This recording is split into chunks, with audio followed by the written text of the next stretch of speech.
A paz do Senhor, amados irmãos, amadas irmãs, quem está falando é o pastor Miranda.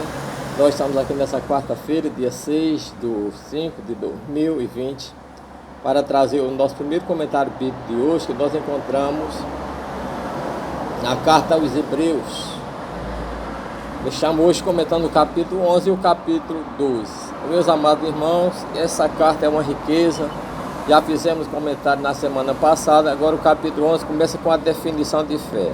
Essa é a maior definição de fé de toda a história, irmão. Ora, a fé é o firme fundamento das coisas que se espera e a prova das que se não vê. Então, se alguém perguntar a você o que é fé, você lê Hebreus 11 e 1, você vai ver que fé, conforme Hebreus, é o firme fundamento das coisas que se esperam e a prova das que se não vê. Então, a Bíblia diz que quando nós considerarmos as coisas que ainda não são como se elas já fossem, então nós temos fé, isso baseado em Deus, tá certo? A fé em Deus.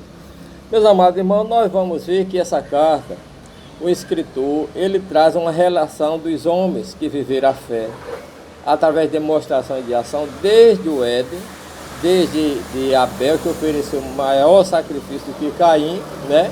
E a Bíblia diz que pelo qual, ainda depois de morto, fala, através do sangue de Abel, passando por todos os homens que serviram a Deus, como é o caso de Abraão, como é o caso dos juízes, de Sansão, né, e Jefté, de todos os juízes. Ele passa também pelos profetas, ele passa também por Moisés, né, a sua chamada, a sua vocação, a sua saída, principalmente quando ele decidiu, né, servir a Deus, do que ser chamado filho da filha de Faraó, não é? Não temendo o mandado de Faraó, diz assim, verso 33. Pela fé Moisés já nascido foi escondido 3 meses por seus pais, né? E foi escondido 3 meses por seus pais, porque viram que era um menino famoso e não temeram os mandamentos. Pela fé Moisés, sendo já grande, recusou ser chamado filho da filha de Faraó, escolhendo antes ser maltratado com o povo de Deus do que um pouco tempo ter o gosto do pecado. Então nós vemos que Moisés optou renunciar a fama, o título, as riquezas materiais, para sofrer com o povo de Deus, porque as coisas, a riqueza, os banquetes de Faraó são temporários, porém a promessa de Deus são permanentes. E foi por isso que Moisés optou antes, conforme diz o verso 24, irmão, tendo por maior riqueza o vitupério de Cristo do que os tesouros do Egito, porque tinha em vista uma maior recompensa. Então, irmão, não nega Jesus, não troca Jesus por nada, por nenhuma posição neste mundo, ou se tem promessas maiores como Moisés. Então nós vemos, irmão, que a partir daí nós vemos ele dizendo que depois de Moisés, né, homem de Deus, né, ele continuou falando dos demais profetas, né, que venceram reinos, que ele diz, os quais pela fé venceram o reino, praticaram a justiça, alcançaram a promessa, fecharam a boca dos leões, apagaram o fogo, escaparam do fio da espada, da fraqueza tiraram força, na batalha se esforçaram, puseram em retirada os exércitos estranhos. E fala também das mulheres, né? As mulheres receberam pela ressurreição os seus mortos, uns foram torturados, não aceitando livramento para alcançar a melhor ressurreição. Outros experimentaram escárnio, açoites e até cadeias e prisões. Foram apedrejados, cerrados, não é? Mortos a fio da espada, andaram vestidos de pele de cabra e de ovelha, desamparados, aflitos no mundo. Irmão, o versículo 39 diz, todos estes, tendo tido testemunho pela fé, não alcançaram a promessa, provendo Deus alguma coisa melhor para a nosso respeito, para que ele, Senhor, não fosse aperfeiçoado.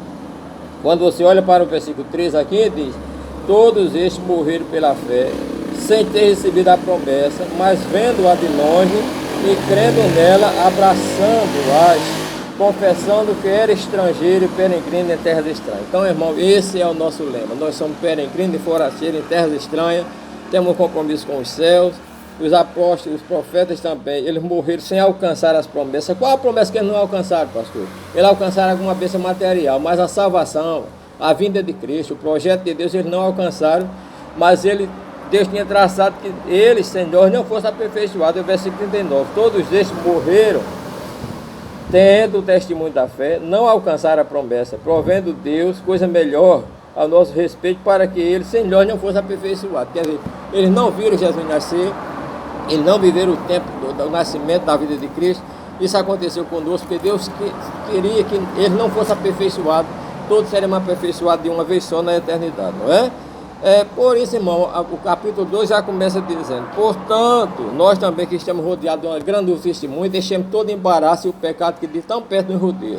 Tem duas coisas: embaraço. Tem irmãos e irmãs que se embaraçam com qualquer coisa, com a cara feia, com a palavra feia, não passam da paz do Senhor. Às vezes ele queria que alguém lhe beneficiasse, lhe desse uma posição ou alguma coisa, ninguém não dá, ele fica embaraçado.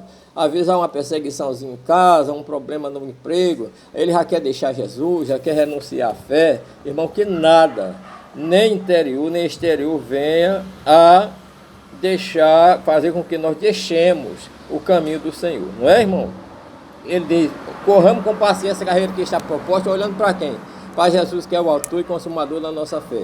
Se algum homem, se alguma pessoa da tua família, se alguma pessoa na tua empresa, na tua vizinhança, no teu trabalho, ou mesmo na igreja, ferido, magoado, não te reconhecer, não deixe Jesus por causa dele, irmão. Nós devemos olhar para o alvo, porque o homem sempre falha, você sempre vai ver fraqueza no homem. Agora, em Cristo não, o nosso alvo deve ser Cristo, que ele é o autor, consumador da fé, o qual, pelo gozo que estava proposto com Moisés, né, deixou, vamos ver o que é que diz, né?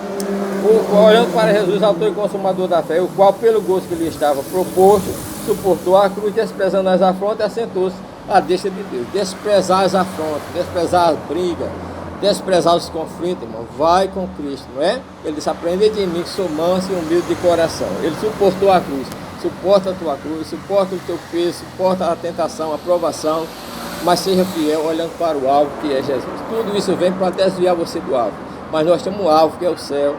A Bíblia diz que nós somos peregrinos e forasteiros, né, irmão?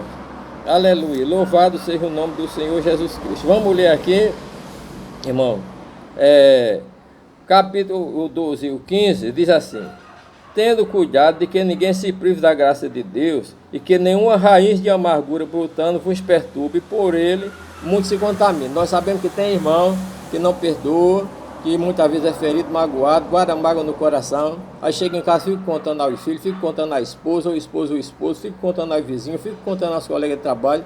Às vezes tanto faz coisa com o teu vizinho, na tua empresa, no teu trabalho, como também questão da igreja. Por não haver perdão, não haver pedido de desculpa, irmão, entra a raiz de amargura no coração. Você chega em casa, fica contando as coisas aos teus filhos, às tuas filhas. Isso tem sido o motivo pelo qual muitas esposas são desviadas, muitos filhos, que muitas vezes esposa chegam em casa, levam a mágoa do trabalho, do vizinho, ou do seu patrão, ou mesmo dos seus pastores, dos crentes do seu departamento, fica contando na mesa sentado, tomando café, e depois os filhos e as filhas e as pessoas da sua família querem aceitar Jesus, mas não vale a pena, porque minha mãe e meu pai contam as brigas, os conflitos que está havendo lá. Amado irmão, que nós aprendamos, não deixamos que a raiz de amargura nos perturbe e por ele contamine os nossos irmãos e aqueles que vão aceitar Jesus como Salvador. Então vamos dar uma passadinha rápida, porque o tempo passa rápido, irmão. Mas eu quero ver aqui, para encerrar esse versículo, o versículo 25 do 12. Vede, não rejeitei o que vos fala, porque se não escapar aqueles que rejeitaram o que na terra advertia, muito menos nós, se deixarmos aquele que é dos céus. Não sabe que nós estamos pregando um evangelho sério, um evangelho que foi trazido por Cristo, foi paga um preço muito alto. Nós vemos que o povo que desobedeceu a Moisés, a Arão, no deserto, morreram rejeitando as coisas que eram da terra, não é? Mas aqui nós estamos, irmão, coisa séria, falando de um reino que foi nos dado por Cristo, de um pacto que foi pago com sangue, um preço muito alto. A gente não pode, irmão, deixar Jesus por sofrimento, por luta, né? Verso 28, pelo que, tendo recebido um reino que não se pode ser abalado, retenhamos a graça, pela qual sirvamos a Deus agradavelmente, com reverência e piedade. Não sabe que essa fé tem que ser com reverência. Reverência é temer a Deus, comunhão, intimidade com Deus, e piedade é a prática da vida de comunhão, integrado na obra de Deus, piedade com os irmãos também, a prática do bem, a prática das boas obras. Então, irmão, viver uma vida de Deus com reverência e com piedade, porque o nosso Deus é um fogo consumidor. Amém? Que Deus abençoe. Tenhamos uma boa leitura. A paz do Senhor Jesus.